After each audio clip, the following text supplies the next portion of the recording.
Hello guys, welcome back to my channel trading lens. तो चलिए आज मैं आपको एक लाइव ट्रेडिंग दिखाने वाला हूँ।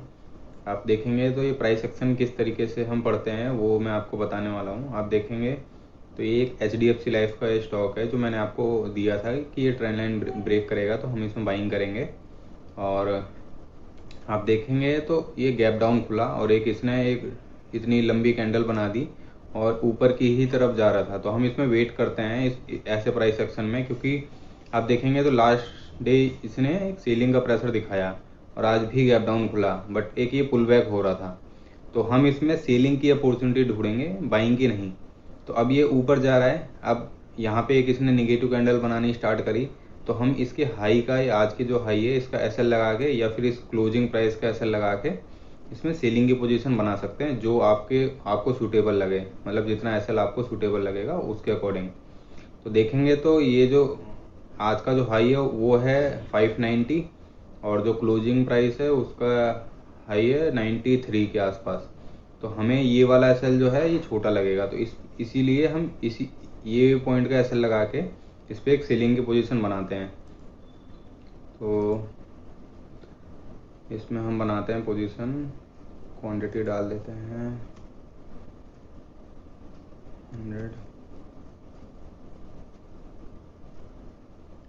150 कर लेते हैं या 200 कर लेते हैं। ओके, और मार्केट प्राइस पे नहीं करेंगे, थोड़ा ऊपर के प्राइस पे ले लेंगे।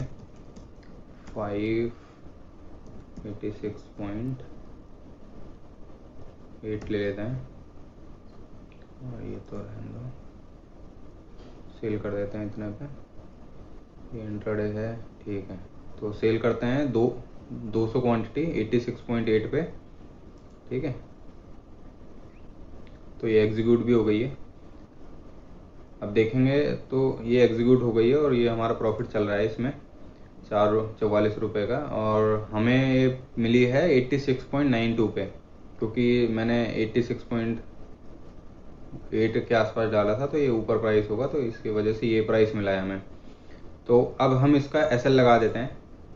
इसमें हमारा एसएल रहेगा ये वाला पॉइंट का, तो मैं एसएल लगा के आपको अपडेट करता हूँ।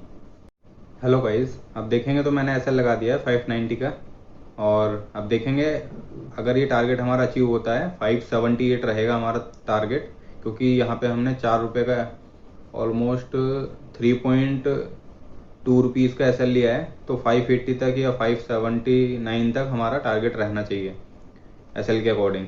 तो वो टारगेट आएगा तो हम एग्जिट करेंगे इसको। तो मैं आपको अपडेट करता हूँ, ठीक है। हेलो गाइस, आप देखेंगे तो अब टाइम हो रहा है 11:35 और हमारी ट्रेड 834 का प्रॉफिट दे रही है। ये देखिए 64 हो गए, बट अब यहाँ देखेंगे तो ये कंटिन्यू गिरते हुए जा रहा है और 5 मिनट के टाइम फ्रेम में देखते हैं हम किस तरीके से ये गिर रहा है। तो अब यहाँ देखिए, अब ये इस पॉइंट तक आ चुका है जिस पे हमें मतलब ये 4 पॉइंट दे रहा है और हमारा स्टॉप लॉस था 3.2 पॉइंट का, ठीक है। तो अब यहाँ पे हम स्टॉप लॉस ट्रेल कर सकते हैं और वो भी कॉस्ट पे रख सकते हैं या इस हाई पे रख सकते हैं या फिर यहाँ रख सकते हैं इस स्विंग पे या इस स्विंग पे रख सकते हैं, मतलब अपने कैपेसिटी के हिसाब से आप रख सकते हैं।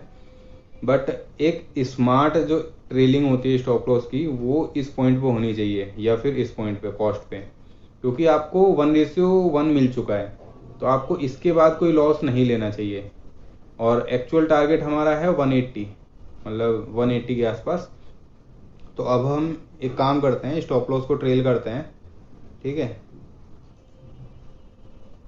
और स्टॉप लॉस को ट्रेल करके कॉस्ट पे रख देते हैं और फिर उसके बाद अब अपना टारगेट लगा लेते हैं, क्योंकि टारगेट के आसपास आ चुका है।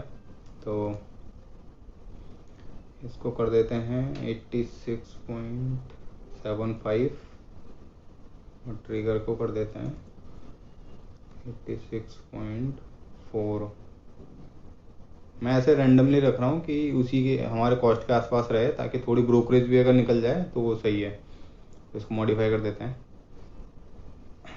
तो अब देखिए कॉस्ट ये है हमारी 86.92 और हमारा स्टॉप लॉस हो गया 86.4, और मैंने 75 इसलिए रखा है क्योंकि अगर ये मतलब एक झटके से ऊपर जाता है तो हमारा स्टॉप लॉस हिट हो जाए, क्योंकि कई बार क्या होता है अगर जैसे ये हाई, क्योंकि कई बार क्या होता है जैसे ये एक शार्प मोमेंटम आया है, इसमें क्या होता है स्टॉप लॉस स्किप हो जाते हैं, तो स्किप होने की वजह से हमें बड़ा लॉस हो सकता है। तो इसलिए थोड़ा सा बफर देना पड़ता है इसमें, कि अगर 40 है तो 75 इसके बीच में अगर कोई भी प्राइस होगा तो उस पर हमारा स्टॉप लॉस होगा, हिट हो जाएगा। तो अब हमने स्टॉप लॉस ट्रेल कर दिया है, अब इसका टारगेट भी लगा लेते हैं। तो मैं टारगेट लगा के आपको अपडेट करता हूँ। गाइस पता नहीं क्या इशू आ रहा है कि हमारा स्टॉप लॉस नहीं लग रहा है इसमें, वो सॉरी टारगेट नहीं लग रहा है। क्योंकि अब ये देखिए मैंने कई बार इसमें टारगेट लगाने की कोशिश करी फंड के इशू की वजह से। ये देखिए रिजेक्टेड ऑर्डर में मैंने कहाँ गया 78 का भी टारगेट लगाने की कोशिश करी, बट ये शायद फंड की वजह से रिजेक्ट हो जा रहे हैं। यस, इक्विटी फंड की वजह से। तो चलिए छोड़िए, तो हम क्या करेंगे इसको ही मॉडिफाई कर लेंगे स्टॉप लॉस को। जब ये हमारे टारगेट के आसपास आएगा 80 के आसपास आएगा तो हम स्टॉप लॉस को ही मॉडिफाई कर देंगे अपने को। तो स्टॉप लॉस थोड़ा इधर रख देते हैं हम, आप देखिए। तो हम इसको मॉडिफाई करके थोड़ा और नीचे कर देते हैं, 85 कर लेते हैं, 85 और इसको 85 कर देते हैं।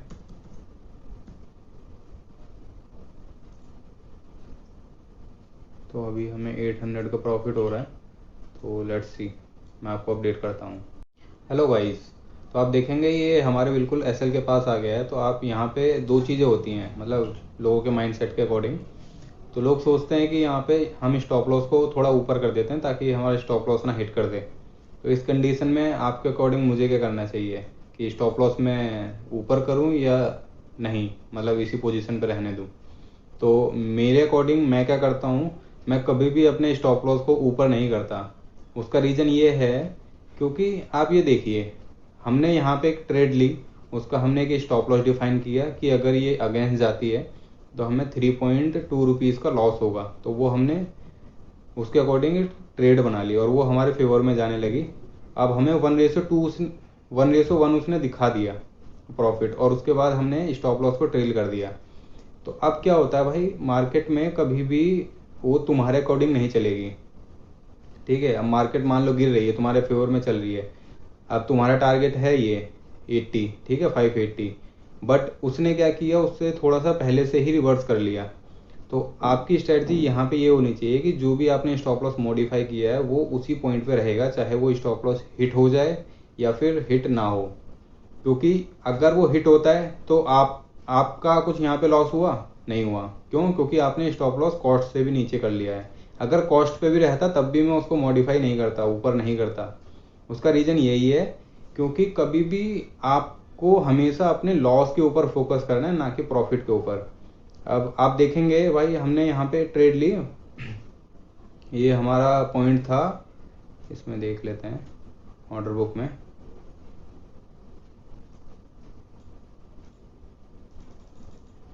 तो ऑर्डर बुक में देखेंगे तो हमारा ये जो पॉइंट था वर्किंग फील्ड क्वांटिटी 86.8 पे लिया था हमने और 86.92 पे हमें मिला था। तो अब ये देखिए वहाँ से हमें ऑलमोस्ट इसने हमें कितना पॉइंट दिए थे, 4 पॉइंट से ज़्यादा, ठीक है 5 पॉइंट के आसपास दे दिए थे इसने।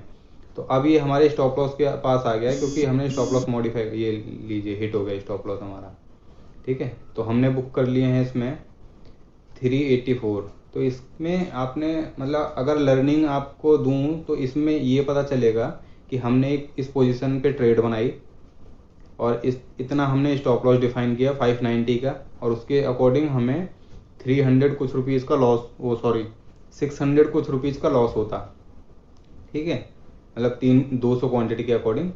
अब वो ट्रेड हमारे फेवर में जाने लगी। हमारा टारगेट था 580 का, ठीक है 580 इस पॉइंट का, बट वो ट्रेड हमारे फेवर से हल्का सा ऊपर से ही रिवर्स हो गई।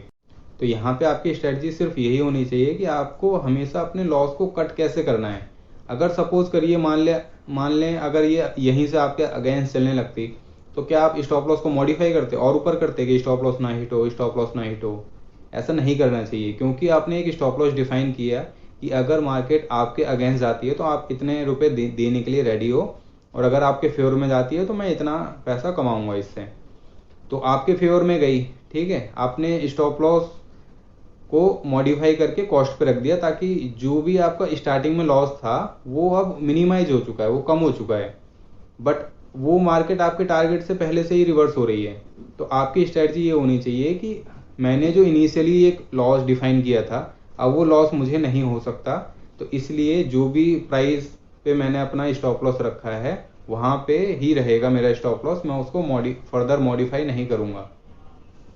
क्योंकि हमेशा फोकस लॉस पे होना चाहिए, ना कि प्रॉफिट्स पे। अब ये सेकंड ट्रेड हमें कभी और भी मिल सकती है ऐसी, तो इसलिए तो अगर ये आपको लाइव ट्रेडिंग वीडियो पसंद आई हो तो वीडियो को लाइक करें और मेरे चैनल ट्रेडिंग लेंस को सब्सक्राइब करें। Thanks for watching.